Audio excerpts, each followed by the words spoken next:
Welcome to Foolproof Theology. My name is Chase Davis, and I am your host. It's great to be with you here today. Today on the show, we have a returning guest, Os Guinness, and I'm so glad that he's here with me today.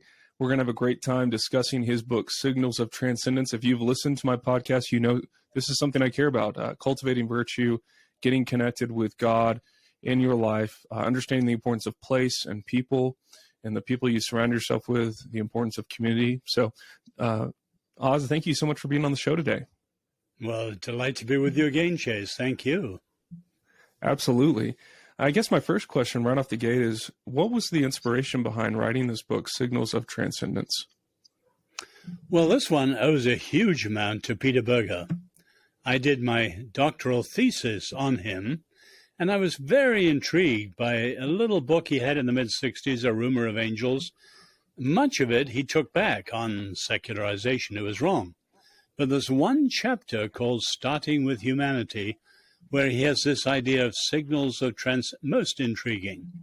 And we talked about it a long time. We hoped to write a book on it together, but sadly he died before that was possible. So this is my attempt, although very different from what he would have done. 10 stories that capture what he meant. Yeah, the stories are great. You do a great job of, obviously, you're an accomplished writer, and so the stories are really well done. I really enjoyed the story about your own grandfather in China. That was really fun. For someone like me who's not familiar with Peter Berger, what was it? I mean, you studied with him, studied under him. You wanted to write a book with him. What was Peter like? What was his kind of journey? You talked about him repudiating secularism. What was he like?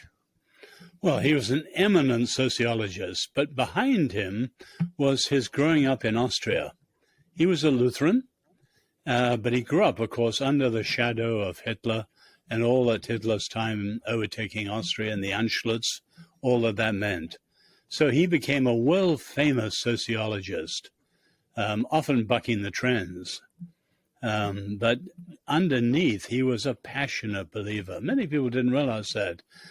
Because he never brought that into his public lectures and so on, but he was a profound believer. Oh, that's really good. The chapter on him was really fun to read. One question I did have, at this phase of your life, you seem to be able to write a lot. You know, you're an accomplished author.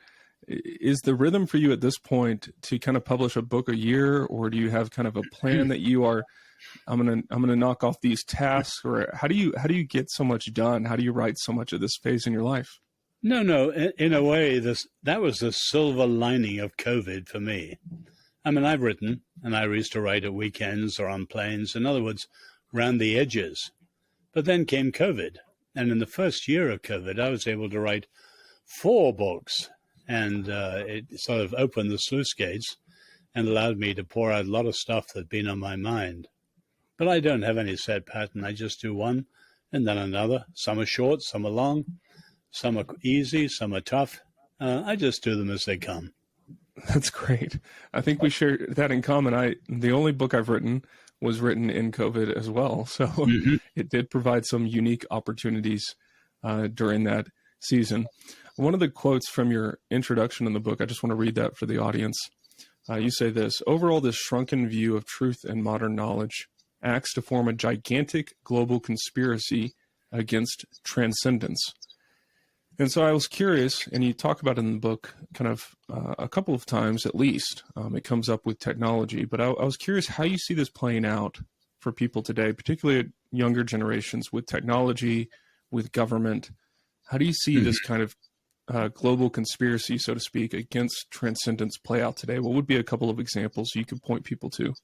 Well, Peter Berger's own description of modernity is a world without windows. Now, if you think in the traditional world, you didn't have to be a Jew or a Christian to realize the unseen world was very real. You could be a pagan of all sorts or a believer in witchcraft. The unseen was as real as the seen. In fact, it was more decisive in many ways. But the feature of the modern world, what is unseen, is unreal. So we're living in a kind of modern version of Plato's caves, and people's view of reality is the flickering shadows on the walls. C.S. Lewis called it a windowless world. Now, add to that normal things. In other words, kids are very curious. Daddy, why this? Mummy, why that? But that curiosity dies out as we become adults with all the stern realities of what we've got to get on with. And then, of course, you've got other modern factors like urbanization. In other words, when we go up to our son's house on Long Island, you can sit in a chair in the winter and see the sunrise and the sunset from the same chair. It's a world of wonder. The stars at night, the changing skies by day. Very different, say, living in Washington, D.C. Everything's man-made. Everything's artificial. There's nothing to strike you like that. So there are all sorts of factors. And then, of course, secularism, which just flat out denies there is any supernatural world. So these signals of transcendence, which have always been there, eternity in our hearts, as Ecclesiastes said, I think they're all the more important because of modernity.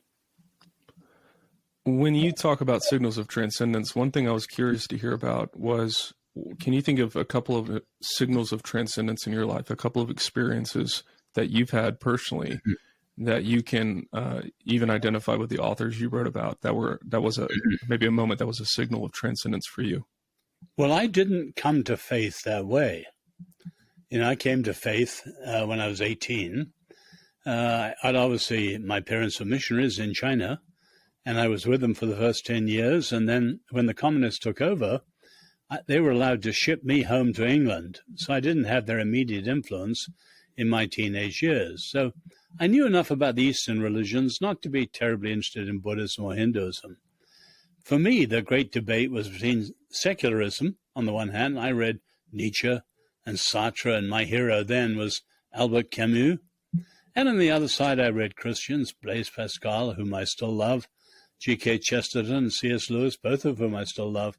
And at the end of really 2 years of debating in my mind and talking to friends, I was convinced the Christian faith was true.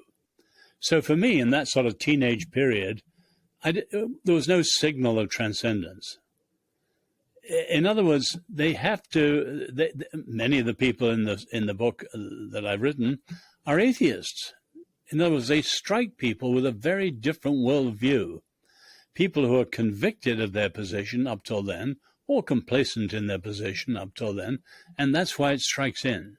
A profound experience which does a couple of things. It punctures what they used to believe and points to something else which, if it were true, would make all the difference in the world. And so what the signals do, they're only signposts, but they set people out, they prompt them, trigger them, to become searchers. That's the key notion, not finders. For many of them, it's decades before they discover the answer. Some of them, it's a few weeks. But it's this signal that sets them off on the search. Do you think the signals for transcendence, the importance of it, and knowing it as a Christian, as other people are, God is speaking, God is, and I love how you ended, I think it was every chapter with, those who have ears, let them hear. But do you think these signals of transcendence are more poignant or more significant in our modern age than maybe the pre-modern traditional age? Do you think they have a greater impact or a greater importance today? Oh, absolutely. Because of where I began, this world without windows and the complete exclusion of everything. And now in many, many circles, the oppression of people who have a supernatural worldview, a Christian view or a Jewish view or whatever. We're in a very different world.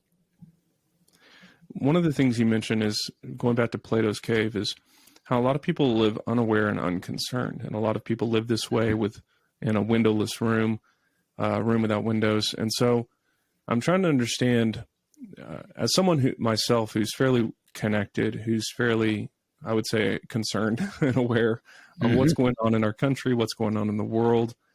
I do have a lot of Christian friends who still seem to be unaware and unconcerned with things going on. There's a few memes going around for my generation, kind of teasing the kind of suburban lifestyle where people kind of live very comfortable lives, where they're very unconcerned with things of the world. So how do as a Christian do you navigate this tension of being obviously concerned and aware, trusting God, and yet I look around and there's a lot of Christians who just seem unbothered by what they see in the world. Does that make sense? Oh, absolutely.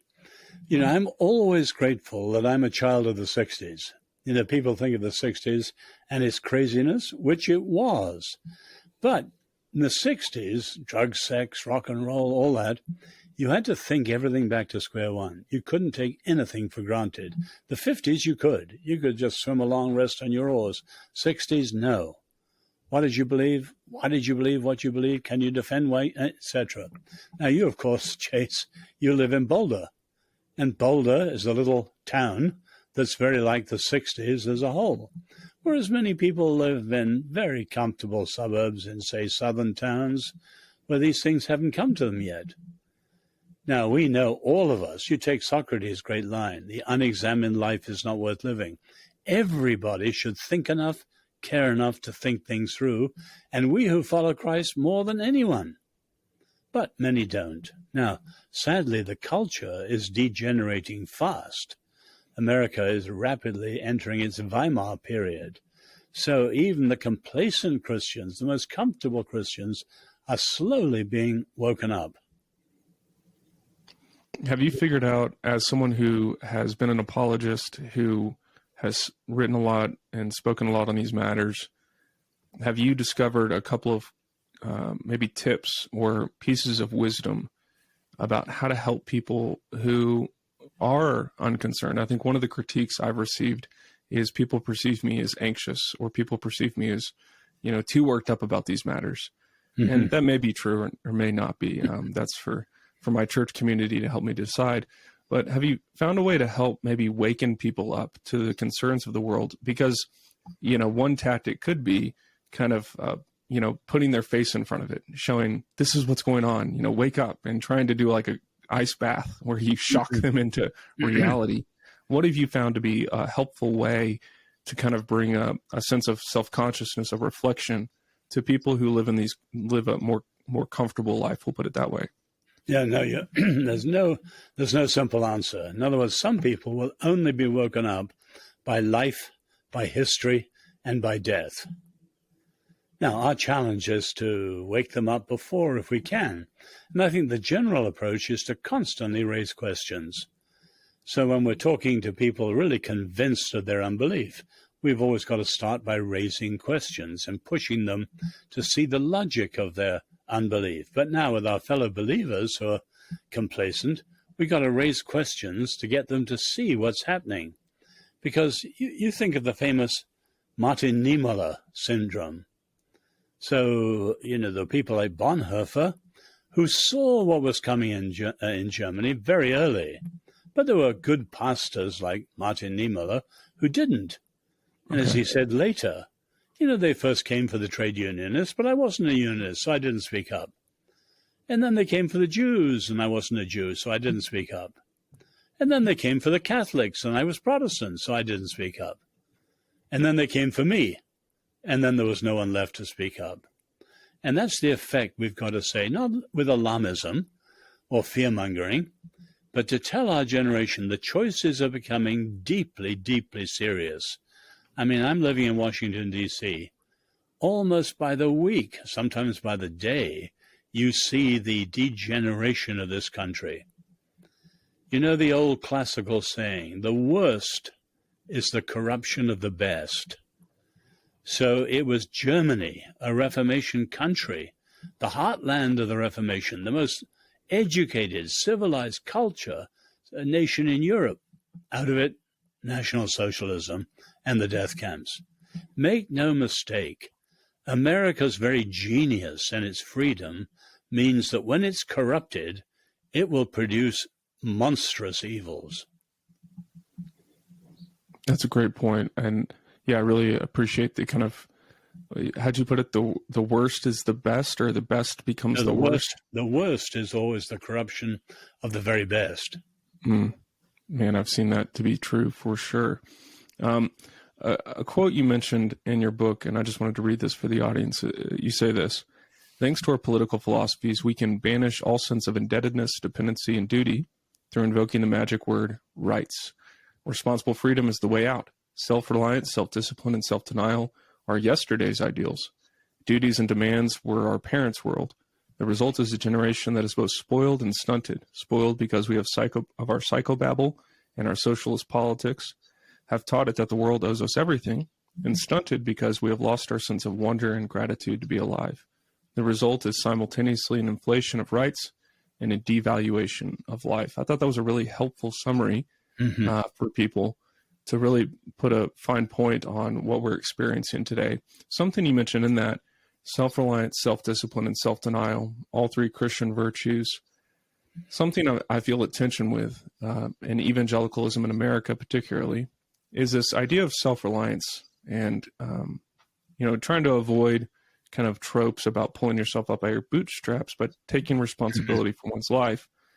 There seems to be a denigration of that ideal, because for a lot of millennials, we live in a world where it seems like, we were never able to progress at the same speed as prior generations. And whether it's owning a home, getting a stable job, finding a spouse, why is self-reliance and taking responsibility such an important Christian virtue? Because I think what I hear a lot of times is Jesus is more of a socialist. He tells us to share everything and, lay down our rights and all these kind of ideas. So how do you help Christians kind of understand the importance of responsibility and self-reliance?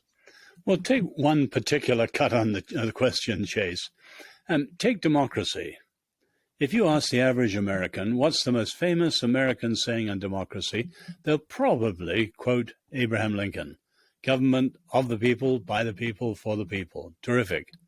What many don't know, Lincoln was quoting a pastor in the 19th century, but the pastor was quoting John Wycliffe in the 14th century.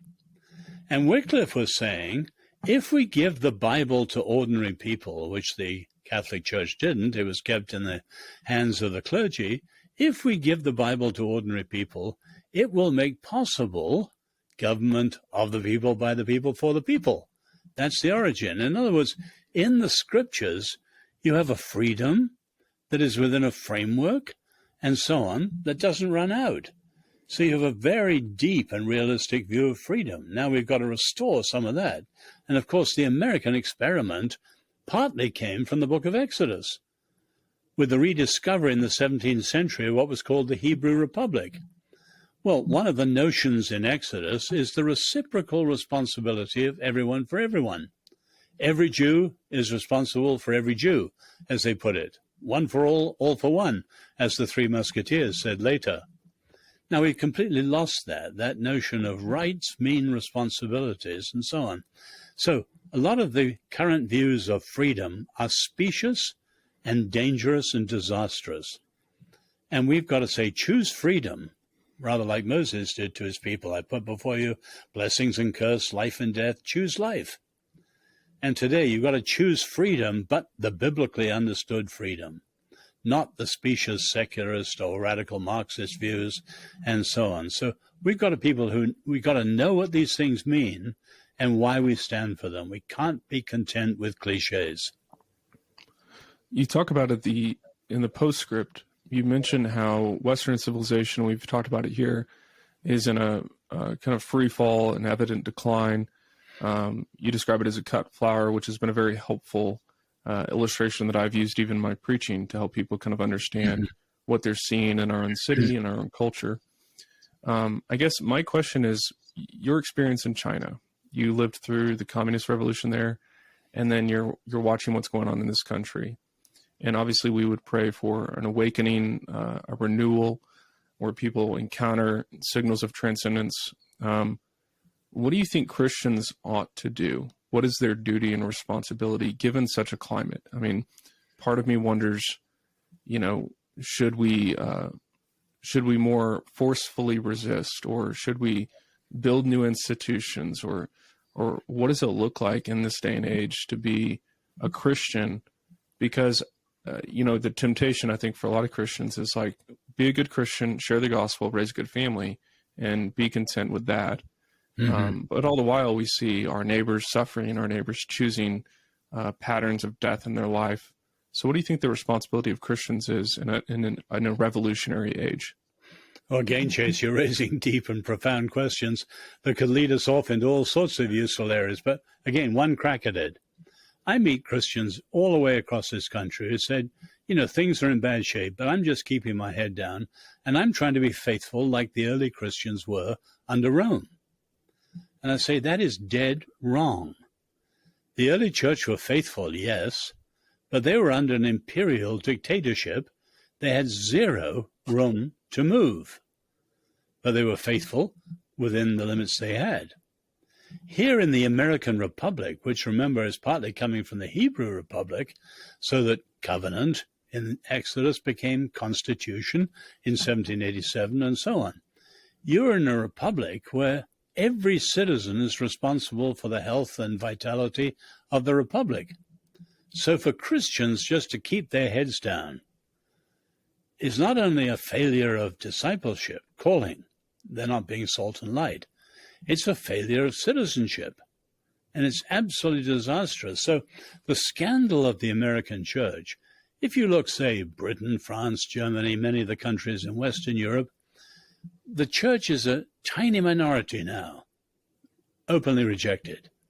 Here, for all the rise of the so-called religious nuns, the Christian community, the church, is still the largest community in America.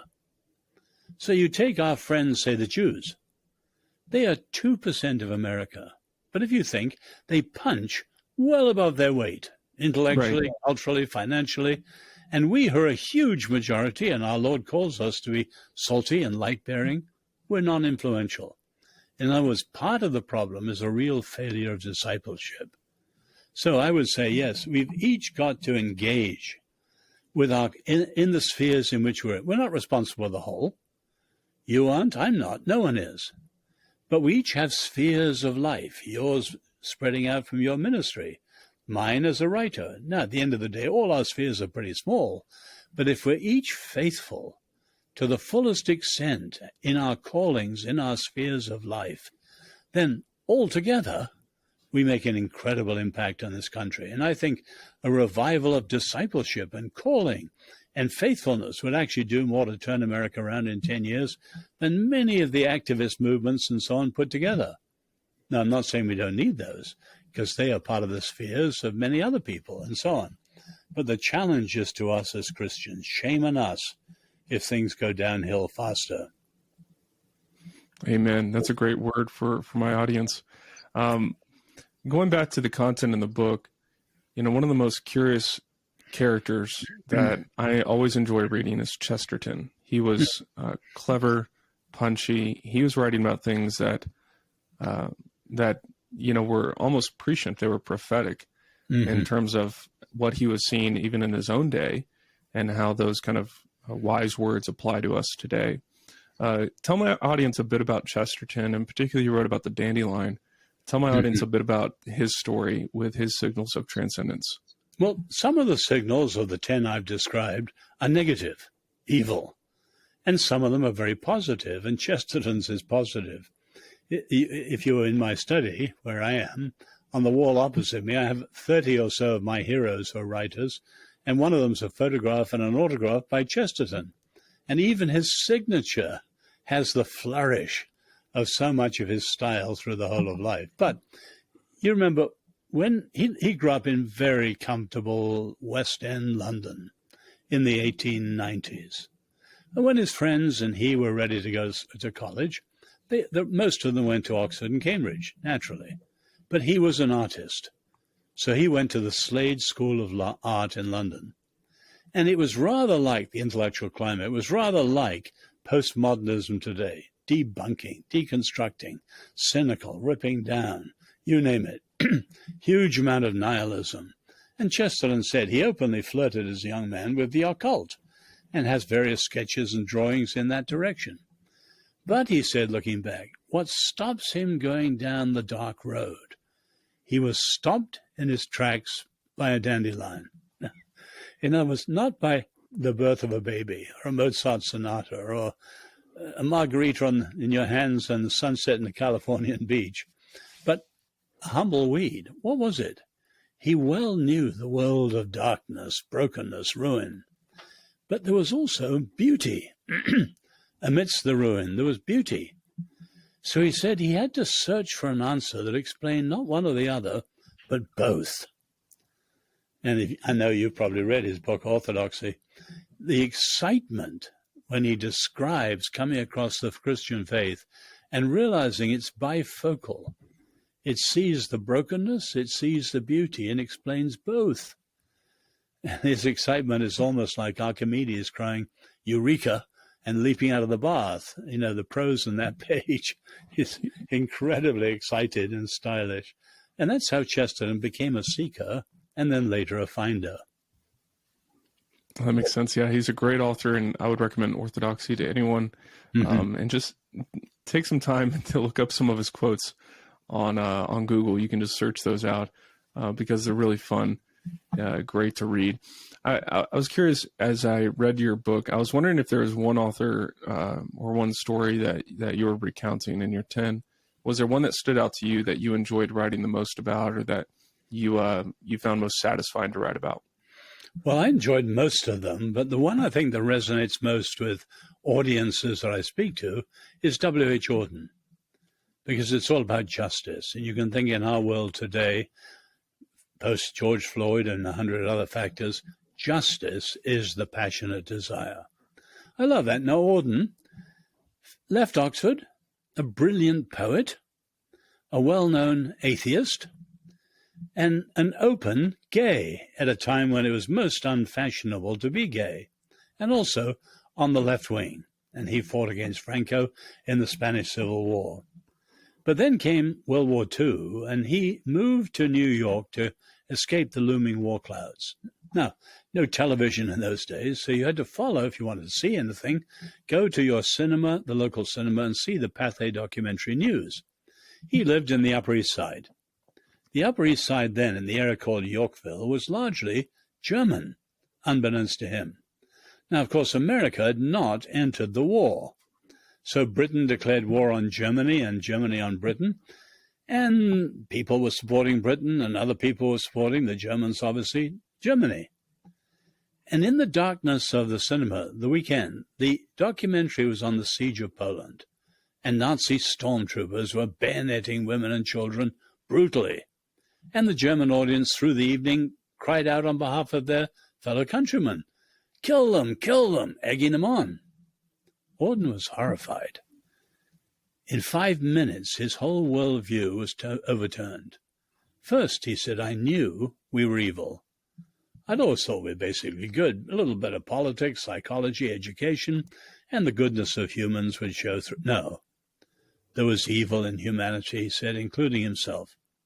But then his real problem, Hitler was absolutely evil. But he'd spent his young life saying there were no absolutes. That was for old fogies. Everything's relative to your culture and your generation, this, that, and the other, as people are saying today. No, this was absolutely evil. So, as he said later, I left the cinema, a seeker after an unconditional absolute, and met Jesus. Now, in his case, wasn't very long between that signal in the cinema, the intuition about the need for justice, and then his discovering Christ. With some of the others, it's more than a decade. But the signal gets them searching.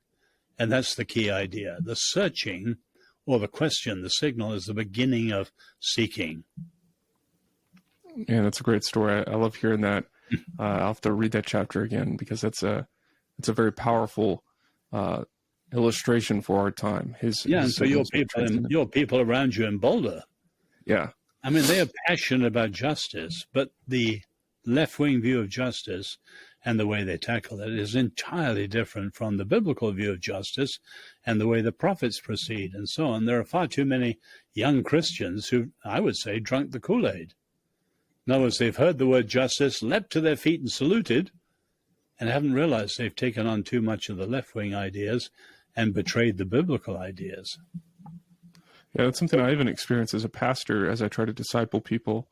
Is prior to 2020, we were definitely softer, you might say, and on the matter of justice, hoping to have a handshake with people and agree on some common principles.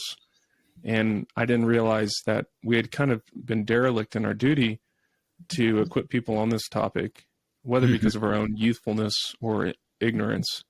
But all of a sudden, as a pastor, I experienced a lot of people saying a lot of slogans, believing a lot of lies, drinking the Kool-Aid.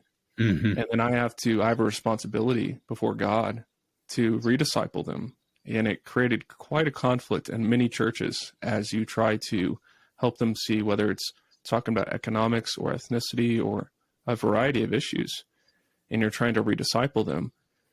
Well, for some, it's intolerable. They can't hear it. They've been so far gone, and they've been on Instagram and watching the news, and they've believed, and they've been in public education, all these different, a variety of factors. And so you as a pastor these days are constantly, it feels like you're fighting the world because the world has infiltrated the church and captured so many hearts and minds. How might you encourage pastors today who find themselves in a similar position? Well, clearly the biblical view of justice is deeper, richer, and at the end of the day, more fruitful than the radical left. And if you describe the radical left in a sentence, their revolutions never succeed and their oppressions never end. Now, I'm saying that in a sentence. You've got to spell that out as to why. So the radical left doesn't believe in the Lord, but not only God is dead for them, truth is dead. So the only operating principle is power. So you look oppressor, victim, and all that, and set up a conflict of powers. But if power is the only principle, the only possibility of peace is a power so strong it can put down every other power. Now, the Romans called that the peace of despotism. In other words, authoritarianism. And that's why the left always ends in authoritarianism. Now, I love the fact, historians say it's a mystery. Why on earth did human beings not complain against the terrible abuse of human beings? And the principal answer given is the spectacle of power. Power is spectacular. It could be an incredible athlete like Michael Jordan or Usain Bolt, or an amazing general or whatever it is. Power is spectacular, and humans admire and then bow down, and they don't complain. The first great voices against the abuse of power are the Hebrew prophets. Thank God. Amos, Micah, Hosea, Isaiah, Jeremiah. We are their descendants, and the way they approach it is quite different from the left. And, of course, you're moving towards forgiveness, reconciliation, as Lincoln says, turning enemies into friends. A far different outcome. So a lot of our fellow Christians have lost confidence in the gospel, as well as having drunk too much Kool-Aid on the left-wing side. And as you know, if you speak out, say, if I attack the radical left, clearly I must be radical right. Right. Nonsense. The radical right is wrong too. The radical left is wrong. It's just more dangerous because in America, it has more power in the social institutions of the country, whereas the radical left is truly in the fringes. But if you attack something, you're not immediately the opposite of it, not at all. So we've got to regain a courage in defending the biblical position. Absolutely. Well, I think that's a great word to end on. Is there anything else you wanted to share about your book, Signals of Transcendence, before we kind of give it a promotion? Well, Chase, my book is about 10 stories of individuals, very varied individuals who had that awakening to a higher world and became searchers. My longing and my prayer, and I'm sure this is shared by many, it shouldn't just be individual, just as we say followed the revival in Asbury. We don't want it just to be local. What America needs and what the West needs is a countrywide, a civilization-wide awakening. So we're praying for the power of the Word and the power of the Spirit, not the Word against the Spirit or the Spirit against the Word, but the Word and Spirit together, and a profound awakening on the level of the First Awakening and the Second Awakening, which was so powerful, say, in American history and also in English history in my country. That's what we need, and that's what we should be praying for. But this is a book to give to people who are not believers, just stories for them to read. Not an argument, just stories, raising questions. That's great. Yeah, I think it can be a great apologetic witness And that way it'd be great for anyone who has a friend who's curious or has conversations or even just seems to be unawake, unaware, unconcerned. It could be a great entry point for them. So thank you so much for writing this book. Where can people pick up a copy of it? Local bookstores or Amazon, certainly. Amazon.com, thrift books, anywhere they go to get their books normally, I think. That's great. And can people follow you on your website, or how can people stay up to date with more of what you're writing? OzGuinness.com. That's great. I'll put that in the show notes for our listeners. Oz, thank you so much for coming on the show today. Well, thanks for having me, Chase. God bless. Thanks. Hey, if you're a listener and you enjoyed this episode, I'd love it if you'd sign up in the Patreon to support the project I'm working on here, Foolproof Theology. It's a great way to stay in touch. We can have great conversations. Share this episode with a friend, maybe a friend who's seeking, searching. You could buy them a copy of Signals of Transcendence and give it to them, and then go grab a coffee or a beer and talk it over. See if they've ever had an experience like this, and maybe God can use you in their life to see a profound change for them to move from death to life. And so thank you so much for listening, and we'll see you next time.